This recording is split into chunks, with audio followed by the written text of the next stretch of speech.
Breaking news చూస్తున్నాం. America షట్డౌన్తో అతలాకుతలం అయిపోతుంది. ఇటు అమెరికా సంపదలో దాదాపు 62,000 కోట్లు ఆవిరైపోయాయి. కీలకమైన బిల్లులపై ఈ విషయంలో అధికార అలాగే విపక్షాల మధ్య సయోధ కుదరట్లేదు కాబట్టి 31 రోజుల షట్డౌన్తో $7 బిలియన్ అంటే దాదాపు 62,000 కోట్లకు పైగా నష్టం జరిగింది ఇప్పటిదాకా. షట్డౌన్ ఇలానే కొనసాగితే 6 వారాలకి 97,000 కోట్ల నష్టం జరుగుతుంది. 8 వారాలకు 134,000 కోట్ల మేర ఆర్థిక నష్టం అంచనా వేస్తున్నారు. 1981 నుంచి 15 సార్లు అమెరికాలో షట్డౌన్ జరిగింది. ట్రంప్ అధ్యక్షుడిగా ఉన్నప్పుడు 2018 అలాగే 19లో రికార్డు స్థాయిలో 35 రోజులు షట్డౌన్ చేశారు.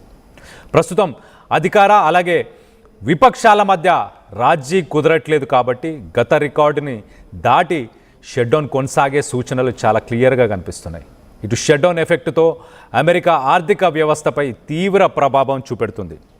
అమెరికా షట్డౌన్ చేసి దాదాపు 1 నెల గడిచిన తర్వాత ఇప్పుడు 14 లక్షల మంది ఎవరైతే డిఫరెంట్ గవర్నమెంట్ ఏజెన్సీస్ ఈ పార్షల్ షట్డౌన్ వల్ల 7 గవర్నమెంట్కి సంబంధించిన సంస్థల్లో చాలా వరకు సేవలను నిలిపివేశారు. గవర్నమెంట్ ఏజెన్సీస్లో ఈ ఫెడరల్ వర్కర్స్ ఎవరైతే ఉన్నారో 14 లక్షల మంది వర్కర్స్, వీళ్ళందరికీ అసలు శాలరీస్ ఎప్పుడు వస్తాయో తెలియదు, శాలరీస్ ఇవ్వట్లేదు. కొంతమంది వర్క్ చేస్తున్నారు కానీ శాలరీస్ ఎప్పుడు వస్తాయో తెలియదు.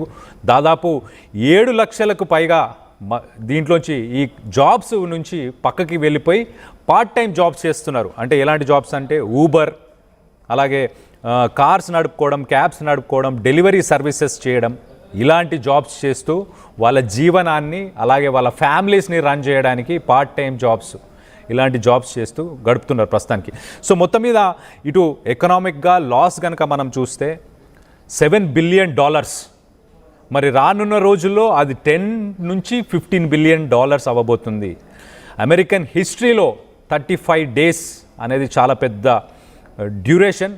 ఇప్పుడు రానున్న రోజుల్లో ఆ డ్యూరేషన్ ఇంకా పెరిగే అవకాశం ఉన్నట్టు తెలుస్తుంది. సో మొత్తం మీద అసలు ఇష్యూ ఏంటి, ఒక్కసారి ఆ ఇష్యూ గురించి మీకు చెప్పే ప్రయత్నం చేస్తా. అసలు షట్డౌన్ ఎందుకు అయింది అంటే కాంగ్రెస్, అక్కడ ఉన్న కాంగ్రెస్ బడ్జెట్ని పాస్ చేయడానికి, అంటే ఆల్రెడీ లాస్ట్ ఇయర్ ఎంత ఖర్చు చేయాలి ఈ ఏజెన్సీస్ పైన, ఎంత డబ్బులు సేవ్ చేయాలి అన్న దానిపైన డెసిషన్ మేకింగ్ చేసుకొని బిల్ పాస్ చేయాలి. ఈ బిల్ పాస్ చేయడానికి సెప్టెంబర్ 30 లాస్ట్ రోజు ఉండే. కానీ అంత లోపల ఈ బడ్జెట్కి సంబంధించిన బిల్లు పాస్ అవ్వలేదు. ఎందుకు పాస్ అవ్వలేదు అంటే ఇటు రిపబ్లికన్స్ అలాగే డెమోక్రాట్స్ వీళ్ళిద్దరూ ఏ ఏజెన్సీస్ పైన, ఏ గవర్నమెంట్ సంస్థల పైన ఎంత డబ్బులు ఖర్చు పెట్టాలన్న దానిపై ఒక అండర్స్టాండింగ్కి రాకపోవడంతో ఆ బిల్ పాస్ అవ్వట్లేదు. ఆ బిల్ పాస్ అవ్వడానికి మెజారిటీ కావాలి. అంటే ఇటు డెమోక్రాట్స్ ఏమంటున్నారు అంటే ఈ హెల్త్కి సంబంధించి హెల్త్ కేర్లో ఎక్కువ డబ్బులు ఖర్చు పెట్టకండి, ట్యాక్స్ బెనిఫిట్స్ ప్రజలకు ఇవ్వండి.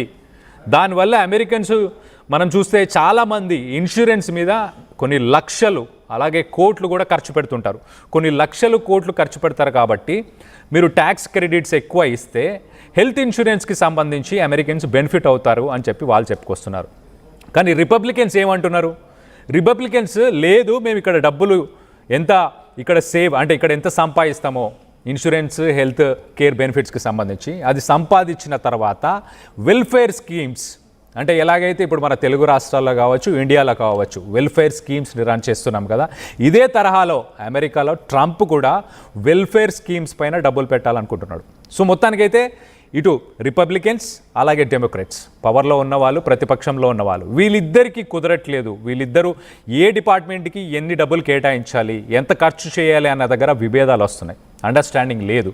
సో దానికి మెజారిటీ కావాలి అని అంటే సెనెట్లో ఆ బిల్ పాస్ అవ్వడానికి డెమోక్రాట్స్కి 60 ఓట్లు ఉంటే ఆ ఓట్లు ఎక్కువ శాతం డెమోక్రాట్స్ చేతిలో ఉండడం వల్ల ఆ బిల్ పాస్ అవ్వట్లేదు.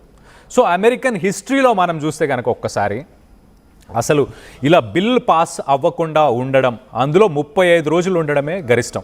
అంటే హైయెస్ట్ పాసిబుల్ డేస్ ఇప్పటిదాకా 35. కానీ ట్రంప్ ఉన్నాడు కాబట్టి ట్రంప్ ఏమాత్రం కాంప్రమైజ్ అవ్వడు, ఈగోకి తీసుకుంటాడు. సో వీళ్ళే దిగొస్తారు. ప్రజలు ఇబ్బంది పడ్డా నాకు పర్లేదు, ప్రజలు బయటకు వచ్చి నో కింగ్స్ ల్యాండ్, అని చెప్పి ప్రొటెస్టులు చేయని, ఇంకేదన్నా చేయని, ఎలాంటి ప్రొటెస్టులు చేసినా ఆర్మీని యూజ్ చేసి వాళ్ళందరినీ అనగదొక్కే ప్రయత్నం చేస్తున్నాడు తప్పించి ఎలాంటి డెసిషన్ మేకింగ్ చేయట్లేదు. సో మొత్తానికైతే ఇది ఒక రకంగా ఇటు కామన్ మెన్కి ఎఫెక్ట్ పడుతుంది, అలాగే అమెరికా ఇన్కమ్కి మనం చూస్తే ఆల్మోస్ట్ $7 బిలియన్ మన కరెన్సీలో 62,000 కోట్లు.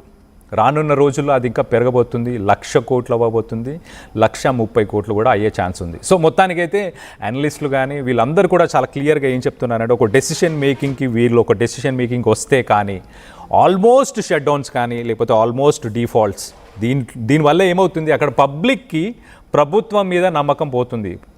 Public will lose confidence in the ability of government to function.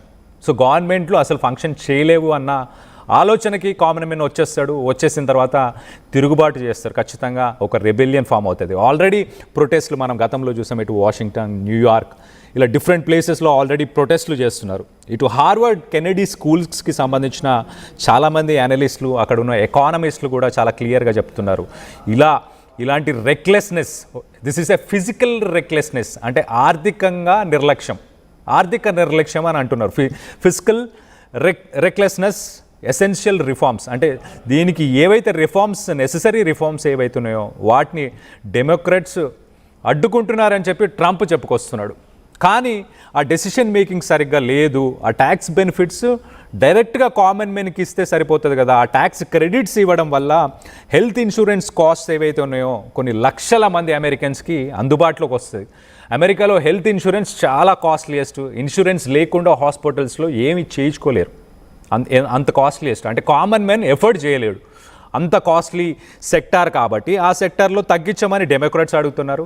లేదు, నేను ఆ డబ్బులు వేరే సోషల్ వెల్ఫేర్ స్కీమ్స్కి, అక్కడున్న లో ఇన్కమ్ గ్రూప్ అలాగే మిడిల్ ఇన్కమ్ గ్రూప్లో ఉన్న వాళ్ళకి ట్యాక్స్ బెనిఫిట్స్ ఇంకేదో బెనిఫిట్స్ ఇస్తా అని చెప్పేసి రిపబ్లికన్స్ చెప్తున్నారు. సో మొత్తానికైతే ఇటు ప్రతిపక్షాలు అలాగే గవర్నమెంట్లో ఉన్న వీళ్ళిద్దరికైతే అది కుదరట్లేదు. సెనెట్లో బిల్ పాస్ అవ్వట్లేదు. ఆ బిల్ పాస్ అవ్వకపోవడంతో మొత్తానికైతే అక్కడ కామన్ మెన్ అలాగే గవర్నమెంట్కి కూడా ఒక రకంగా గవర్నమెంట్ ఇన్కమ్, గవర్నమెంట్ ఎకానమీ, అలాగే ఇంకెక్కువ రోజులు కనుక ఉంటే అమెరికన్ జీడిపి మీద ఎఫెక్ట్ చూపించే అవకాశం ఉంది. సో ఈ పార్షల్ షట్డౌన్లో ఒక 7 డిఫరెంట్ ఏజెన్సీస్ని షట్డౌన్ చేశారు. షట్డౌన్ అంటే మొత్తంగా కాదు, దాంట్లో ఉన్న సర్వీసెస్లో కొంత వర్క్ చేసే వర్క్ ఫోర్స్ని పక్కకు తీసేశారు, లేకపోతే ఉన్న వర్క్ ఫోర్స్కి శాలరీస్ ఇవ్వట్లేదు. ఫర్ ఎగ్జాంపుల్ ఇప్పుడు ఇమిగ్రేషన్ ఉంది, అలాగే ఎయిర్పోర్ట్స్